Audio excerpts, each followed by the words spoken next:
Você conhece o Geralt de Rivia, o mutante de cabelo branco, o bruxo que carrega 2 espadas, o cara que vive dizendo que é neutro, mas vive salvando o mundo.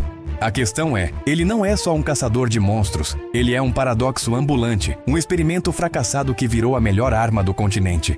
Mas o que ele perdeu para se tornar quem é? Agora, a gente vai tentar entender a vida de Geralt, do nascimento como um órfão até o seu final inesperado numa vinha. Você vai descobrir por que o bruxo mais famoso do mundo teve que morrer para, finalmente, ser livre. Fique conosco e entenda as escolhas, os amores e o destino que os jogos apenas adaptam.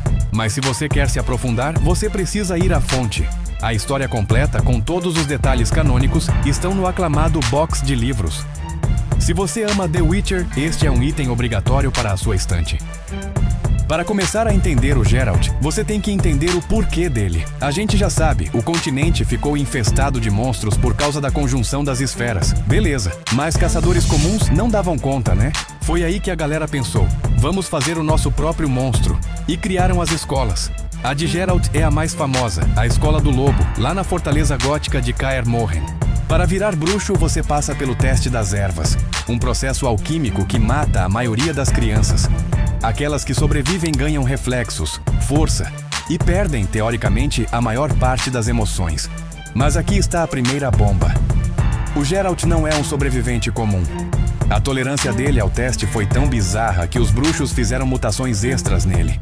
Experimentos arriscados, sabe? E é isso, e não a idade, que deu a ele o cabelo branco característico. Ele é um bruxo turbinado, o mais mutante de todos. Por isso ele é tão bom. Mas espera aí.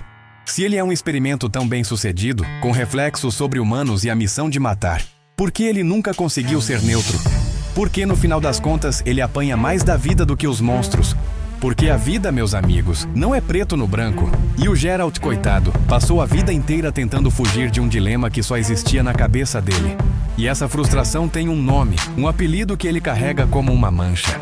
Se você perguntar para o Jasquier, ele vai dizer que Geralt é um herói. Se perguntar para qualquer plebeu em Blaviken, ele é o carniceiro. Por que esse apelido cruel? Aconteceu em uma cidadezinha chamada Blaviken. O Geralt estava lá, tentando se manter na dele, quando se viu no meio de uma treta entre o mago Stregobor e uma princesa bandida chamada Henfri. Stregobor dizia que Henfri era amaldiçoada pela profecia do Sol Negro e precisava morrer. Henfri, que sofreu na mão do mago, queria vingança e ameaçou massacrar aldeões inocentes no mercado para forçar Stregobor a sair da toca. Geralt tentou negociar. Tentou ser o bruxo neutro que ele sempre quis ser. Mas ele percebeu a tempo. Se ele esperasse Henfri começar a matança, centenas morreriam. Ele estava preso entre o menor dos males. E a verdade é, Geralt matou Henfri e a gangue dela no mercado para salvar a cidade inteira. Ele fez a escolha certa, a escolha lógica. Mas o que o povo viu? Um mutante de olhos assustadores coberto de sangue, de pé sobre corpos humanos. Eles não viram a salvação, viram o monstro. E o apelido grudou. A partir daquele dia, Geralt jurou que nunca mais se envolveria em conflitos de humanos. Ele reforçou seu código de neutralidade dizendo, eu só mato monstros. Mas essa tentativa de fuga deu terrivelmente errado, porque o destino dele já estava selado. E a culpa não era dos monstros, mas de uma mulher de cabelo preto e um desejo bobo. Essa tentativa de ser um bruxo de aluguel independente é interrompida por 2 laços que o amarram ao continente de formas que ele jamais poderia prever. O primeiro, Yennefer. O encontro deles é caótico, graças a um djinn, um gênio que estava causando o terror. Yennefer, em busca de mais poder, tentou capturar a criatura. A gente descobre que, para salvar a vida dela e a sua, Geralt usou seu último desejo. E o que ele desejou? Que o destino dele fosse ligado ao dela.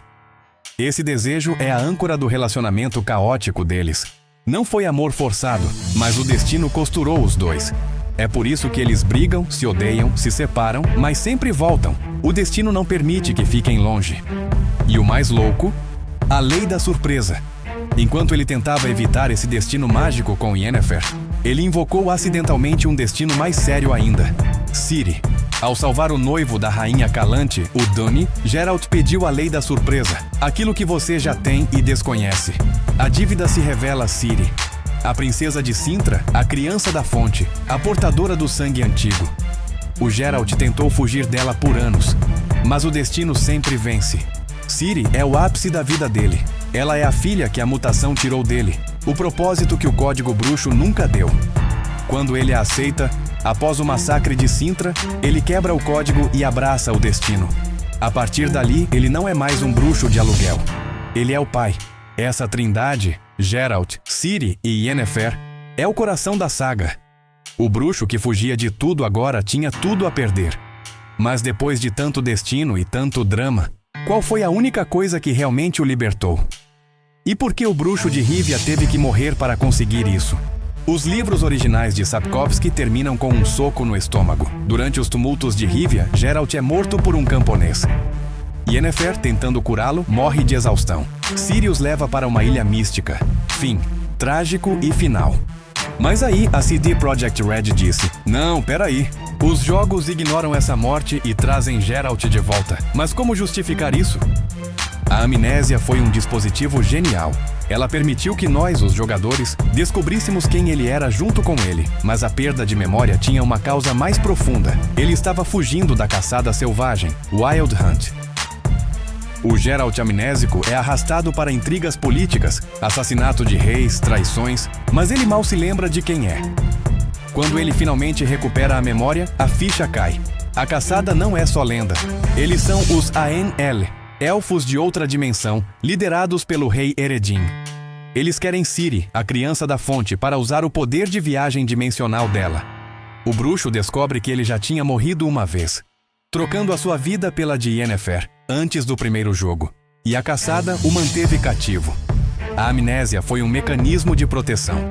A partir daqui, o jogo vira um épico apocalíptico. O bruxo, que só caçava necrófagos por umas moedas, agora está defendendo o mundo inteiro e o destino de Ciri, da Geleira Branca. Ele lutou contra a morte, lutou contra reis, lutou contra elfos dimensionais. Mas e o descanso? O que aconteceu depois de salvar o mundo? O final feliz de Geralt não está numa glória épica, mas sim num lugar que ele sempre rejeitou: o conforto. O fim da jornada é a expansão Blood and Wine. O Geralt vai para Toussaint e, após resolver um último mistério de vampiros de alta classe, ele ganha uma recompensa que vale mais que ouro: a vinha Corvo Bianco. A paz é a recompensa. O bruxo de Rivia, o mais mutante, o mais atormentado, se aposenta. O seu destino final e quem o visita na varanda de Corvo Bianco, se é a Yennefer, a atriz ou a Ciri, é determinado pelas suas escolhas como jogador. No final, a missão dele não era matar draconídeos ou lobisomens. Era encontrar a paz. Encontrar a família que a vida tirou dele e o propósito que a mutação negou. Ele conseguiu. E a gente só pode torcer para que ele realmente tenha achado um bom vinho em Toussaint. E você? Qual foi o seu final feliz para o bruxo? Deixa aqui nos comentários quem foi visitar o Lobo Branco na vinha. A gente se vê no próximo vídeo. Tchau!